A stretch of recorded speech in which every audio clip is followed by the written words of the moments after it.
திருச்சிற்றம்பலம். தென்னாடுடைய சிவனை போற்றி, எந்நாட்டவருக்கும் இறைவா போற்றி. அனைவருக்கும் வணக்கம். நாம் இன்னைக்கு சனி பகவானுடைய பெயர்ச்சி பலன்களை பற்றி தான் பார்க்க போகிறோம்.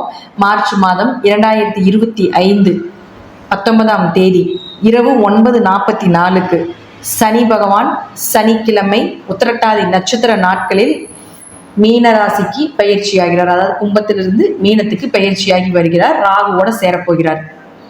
சனி பகவான் 2.5 வருஷத்துக்கு ஒரு தடவை மாறுவார். ஒரு சிலருக்கு திருக்கணிதம் நல்லா பேசுது, ஒரு சிலருக்கு வாக்கியம் அருமையாக பேசுது. இது திருக்கணித முறைப்படி மாறக்கூடிய சனி பகவானுடைய பயிற்சி. இப்போ சனி பகவான் 6 ராசியை பிடிக்கிறார். எந்தெந்த 6 ராசியை பிடிக்கிறாருன்னு பாருங்க. மேஷம், சிம்மம், கன்னி, தனுசு, கும்பம், மீனத்தை பிடிக்கிறார். விடக்கூடிய ராசிகள் ரிஷபம், மிதுனம், கடகம், துலாம், விருச்சகம், மகரம். இந்த 6 ராசியை விடுவிக்க போகிறார். இது எல்லாத்துக்குமே பொருந்தும். இந்த 6 ராசிக்காரர்களுக்கு மட்டும் பொருந்தாது. உங்க ஜாதகத்துல ஜாதக கட்டத்தை எடுத்து வச்சுக்கோங்க.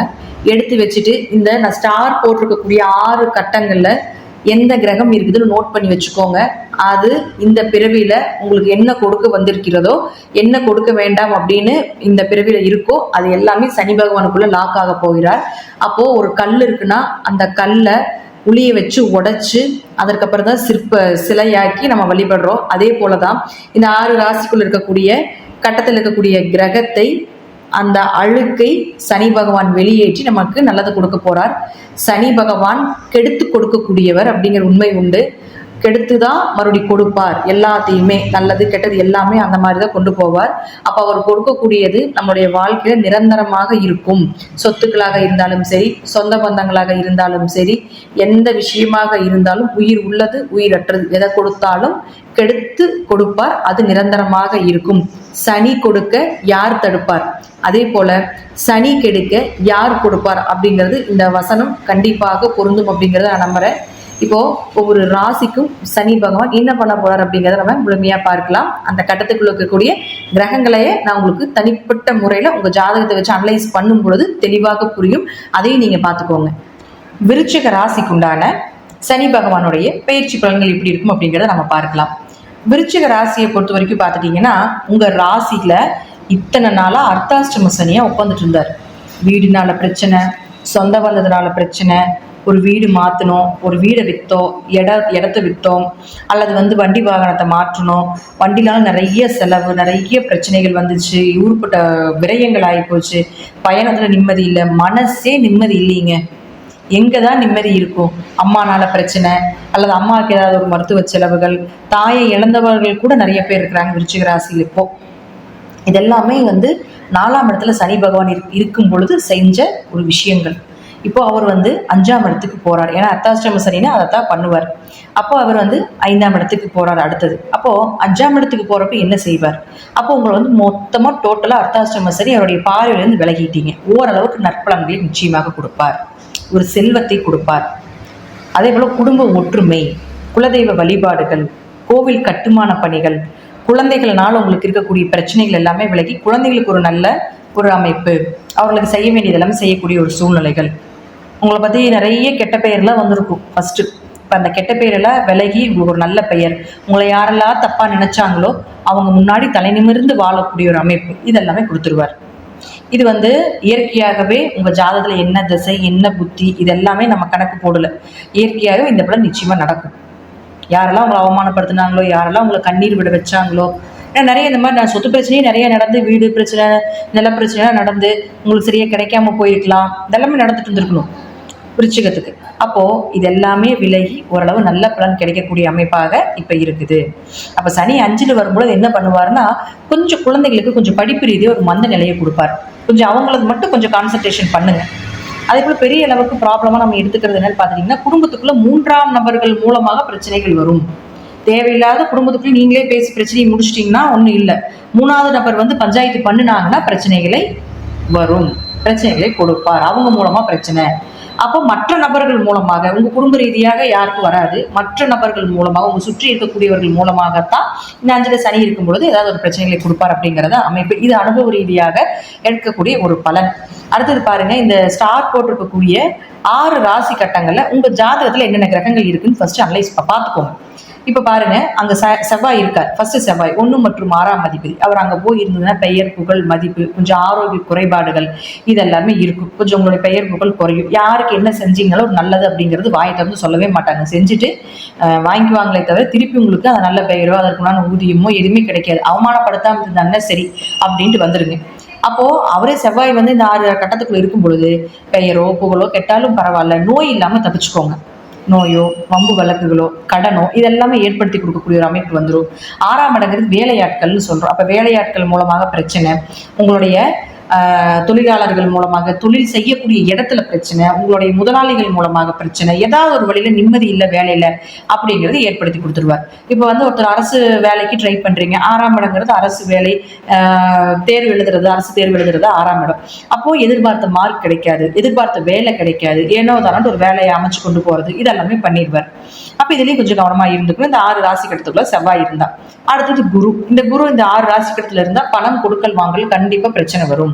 யாருக்கு பணம் கொடுத்தீங்கன்னாலும் திரும்ப வராது. தொழில் ரீதியாக தொழில நிறைய பிரச்சனைகளை நீங்க சந்திச்சுட்டு இருந்தாலும் பணம் கொடுக்கல் வாங்கல கொஞ்சம் கவனமா இருந்துக்குங்க. வேலையாட்களுக்கு சம்பளம் கொடுத்தீங்கன்னா கொஞ்சம் கவனமா இருங்க. அப்ப குழந்தைகள்னால 5ஆம் இடங்கிறது குழந்தைகள்னு சொல்றோம். அப்ப குழந்தைகள்னால ஒரு பிரச்சனைகள், குழந்தைகள்னால கொஞ்சம் மனக்கசப்புகள், குடும்ப ஒற்றுமையில கொஞ்சம் பிரச்சனைகள் கை வைக்கிறது இதெல்லாமே குரு இந்த 6 கட்டத்துல இருந்தா செய்வார். ஜாமீன் கையெழுத்து போடவே கூடாது. பேச்சால பிரச்சனை, குடும்பத்துல பேசி பேசி பெரிய பிரச்சனை பண்ணாம இருந்தீங்கன்னா சரி, குரு இதுக்குள்ள இருந்தா. அடுத்தது சனி பகவான். சனி பகவான் இந்த 6 ராசி கூடத்துல எங்க இருந்தாலும் உங்க ஜாதகத்துல பரவாயில்ல, ஒரு இடமாற்றமோ, ஒரு வீடு மாற்றமோ, ஒரு தொழில் மாற்றமோ நிச்சயமாக கிடைக்கும். ஒரு ஆண் வாரிசு கூட கிடைப்பதற்குண்டான வாய்ப்பையும் கூட ஏற்படுத்தி கொடுப்பார். அடுத்தது பாருங்க, இவர் என்ன பண்ணுவாருன்னா வீடோ சொத்துக்களோ ஏதாவது இருந்ததுன்னா ஒரு வம்பு வழக்குக்கு அப்புறம் பிரச்சனைகளை மறுபடி தீர்த்து கொடுப்பார். உங்க கூட பிறந்தவங்களை இந்த காலகட்டங்களில் பெரிய பிரச்சனைகளை ஏற்படுத்துவாங்க. அவங்க மூலமா உங்களுக்கு நிறைய பிரச்சனை வரும். ஏன்னா 3ஆம் இடங்கிறது உங்க இளைய சகோதரர்களை குறிக்கக்கூடிய ஒரு இடம். அப்ப அவங்க மூலமாக உங்களுக்கு பிரச்சனைகள் வரும். 3ஆம் இடங்கிறது மாமனாரை சொல்லக்கூடிய ஒரு இடமாக இருக்கிறதுனால மாமனார் மூலியமாகவும் பிரச்சனைகள் வர்றதுக்கு வாய்ப்புகள் உண்டு. அல்லது மாமனார் சொத்துக்கள் பிரச்சனை, அல்லது மாமனாருக்கு ஏதாவது ஒரு உடல் ரீதியாக மருத்துவ செலவுகள் செய்ய வேண்டிய ஒரு சூழ்நிலைகள் வரும். இதுலயே கொஞ்சம் கவனமா இருங்க. தாயினுடைய ஆரோக்கியத்தில் கொஞ்சம் கவனம் செலுத்துங்க. அடுத்தது பாருங்க சுக்கிரன். இந்த சுக்கிரன் இந்த 6 ராசி கட்டத்துல எங்க இருந்தாலும் சரி, கொஞ்சம் திருமணம் சார்ந்த விஷயத்துல கொஞ்சம் கவனமா இருங்க. பொண்ணு பார்த்தாலும் சரி, மாப்பிள்ளை பார்த்தாலும் சரி, கொஞ்சம் ஏமாற்றங்களை கொடுக்குற மாதிரி இருக்கும். அதனால அதுல கொஞ்சம் கவனமா பார்த்து ஒரு முறைக்கு 10 முறை யோசிச்சு பண்ணுங்க. கணவன் மனைவிக்குள்ள கொஞ்சம் கருத்து வேறுபாடுகள், பார்ட்னர் நண்பர்கள் எல்லாமே கொஞ்சம் எதிர்ப்புகள், பார்ட்னர் போட்டு தொழில் பண்ணிட்டு இருக்கீங்களா அதுல கொஞ்சம் மனக்கசப்புகள், பிரிவினைகள், பயணங்கள்னால நிறைய இழப்புகள், விரயங்கள் இதெல்லாமே ஏற்படுத்தி கொடுப்பார். அதே போல தீர்த்த யாத்திரை, கோவில் வழிபாடுகள், ஆன்மீக செலவுகள் இதெல்லாமே நிறைய இருக்கு. கொஞ்சம் மருத்துவ செலவுகள் உண்டு அப்படிங்கிறதையும் நம்ம தெரிஞ்சுக்கலாம். அடுத்தது புதன். இந்த புதன் அப்படின்னு சொல்லக்கூடியவர் இந்த 6 ராசி கட்டங்களை எங்க இருந்தாலும் சரி நிச்சயமாக உங்களுக்கு ஒரு தீயதையும் கொடுக்கும், நல்லதையும் கொடுக்கும். ஏன்னா 8, 11ஆம் அதிபதி அவர். 8ங்கிறது உங்களுக்கு திடீர் பண இழப்புகள், திடீர் மரியாதைகள், திடீர் அவமானங்கள் இதெல்லாமே கொடுத்தாலும் 11ஆம் இடங்கன்னு சொல்லக்கூடிய ஒரு லாபத்தையும் கொடுப்பார். இருப்பினும் அந்த லாபம் வரக்கூடிய வழி நல்ல வழியை தேர்ந்தெடுத்துக்கோங்க. ஏன்னா உங்க ராசிக்கு 5ல ராகு இருக்கிறதுனால கொஞ்சம் ஒழுக்கம் சார்ந்த விஷயத்திலே கொஞ்சம் கவனமாக இருந்து செயல்படுத்த வேண்டும். அப்ப 5ஆம் இடத்துல சனி இருக்கும் பொழுது தேவையில்லாத பிரச்சனைகள் உள்ள போகும் பொழுது மிகப்பெரிய ஒரு அவமானத்தையும் ஏற்படுத்தி கொடுத்துரும். அதனால கொஞ்சம் கவனமா இருங்க. உங்க டாக்குமெண்ட், உங்களுடைய அடையாளங்கள் இதுல எல்லாமே கொஞ்சம் ஆதார் கார்டு, ரேஷன் கார்டு இது போல விஷயத்திலேயே கொஞ்சம் கவனமா இருந்துக்கோங்க. அதெல்லாமே ஏதாவது தொலைஞ்சு போறதோ அல்லது காணாம போறதோ அதுல ஏதாவது மிஸ்டேக் ஆகி அதுக்கு ஏதாவது ஒரு அலைச்சல் வர்றதுக்கு உண்டான வாய்ப்புகளோ இதெல்லாமே நிச்சயமாக ஏற்படுத்தி கொடுப்பார். அப்படிங்கிறது மாற்றம் கிடையாது. அடுத்து சூரியன். சூரியன் பாருங்க உங்களுக்கு தொழில் ஸ்தானாதிபதி, கர்மஸ்தானத்தை இயக்கக்கூடிய கிரகம் இதெல்லாமே 10க்கு வந்துடும். அப்போ அந்த 10ஆம் அதிபதினு சொல்லக்கூடிய சூரியன் இந்த 6 ராசி கட்டங்கள்ல எங்க இருந்தாலும் சரி நிச்சயமா உங்களுக்கு தொழில் ஏதாவது ஒரு பிரச்சனைகளை கொடுப்பார்.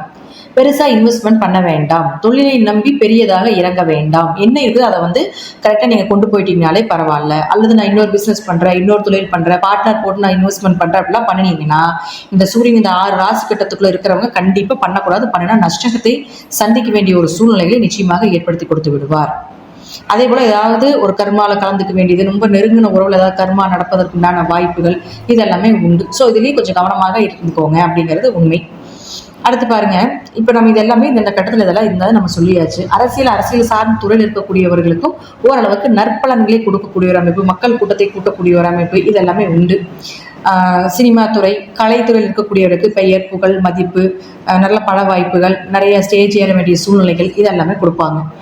விவசாயிகள் மட்டும் கொஞ்சம் கவனமாக இருங்க. ஏன்னா அஞ்சல சனி இருந்து அங்கே ராகு இருக்கும்பொழுது பூச்சி சார்ந்தது ஏதாவது ஒரு இழப்புகள் அதெல்லாம் நடக்கிறதுக்கு வாய்ப்புகள் உண்டு. ஸோ உங்கள் ஜாதகத்தில் தசாபுத்தி நல்லா இருந்தால் விவசாயிகள் தாராளமாக விளைச்சல் எடுக்கலாம் அப்படிங்கிறது உண்டு. அடுத்தது பாருங்க, உங்களுக்கு மாணவர்கள் கொஞ்சம் படிப்புல கவனம் செலுத்துங்க. படிப்பு சார்ந்த விஷயத்துல கொஞ்சம் கவனம் செலுத்துங்க. இருப்பினும் உங்களுக்கு நல்ல வேலை வாய்ப்புகள், நல்ல ஒரு ஞாபக சக்தி இதெல்லாமே கொடுப்பார். அஞ்சுல சனி இருந்தால் கொஞ்சம் மந்த குணங்களும் உண்டுன்னு இருக்கு. ஸோ அதுலேயே கொஞ்சம் ஹார்ட் எஃபர்ட் போட்டீங்கன்னா அந்த மந்த குணம் நிச்சயமாக குறையும்.